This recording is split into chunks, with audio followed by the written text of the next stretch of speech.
Just weeks ago, Farhan al-Khouli was manning a military outpost in Idlib, northern Syria, for Bashar al-Assad's army. The story of his desertion, one of many, shows how Assad's army crumbled as the rebels advanced. Khouli's commanding officer called to say a rebel convoy was heading their way.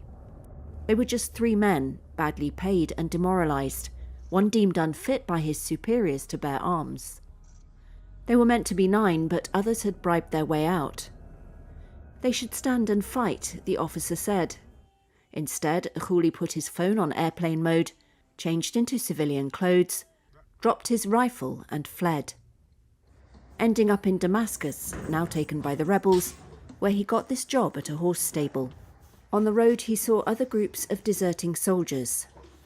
Those who were with me in the room, I no longer know anything about them. Everyone went in a different way. Some went this way, others went that way. I wanted to reach the highway, because if I reached the highway, I would no longer worry. I reached Home, I reached Homs. I have no problem.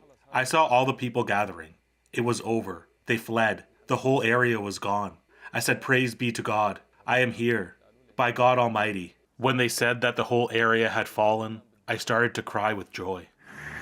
Reuters spoke to a dozen sources, including Syrian military and security sources and militia commanders. As Aleppo came under attack in late November, army units were not given a clear plan, but were told to work it out for themselves, 2 Syrian security sources said. Within 2 weeks, the rebels had toppled Assad's brutal regime.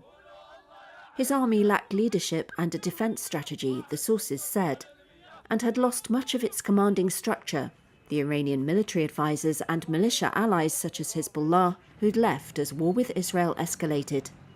The army also lacked loyalty, as Khouli's story describes. Khouli didn't want to sign up, but says he was forced to. He ended up at that remote post in Idlib because he'd tried to desert once and been jailed for it.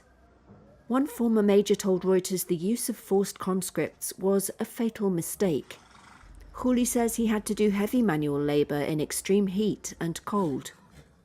Reuters was not able to verify the details of his experiences. He says he was paid $40 a month and went hungry. We used to get sugar, and we used to get ghee, and we used to get oil, but it all went away. It used to get stolen, and we wouldn't see any of it. What we received was a pot of bulgur wheat, mostly bulgur. I mean, we used to go 4 or 5 days with only bulgur, and each person had a pinch of tomato and potato. Each person received his portion. I mean, it wasn't enough to fill you up. In 2020, the army had 130,000 personnel, according to the IISS think tank, depleted by the long civil war and functioning more like a militia. A US official told Reuters Washington was learning of high-level desertions and military forces changing sides in the days before Assad fell. Corruption went up through the ranks.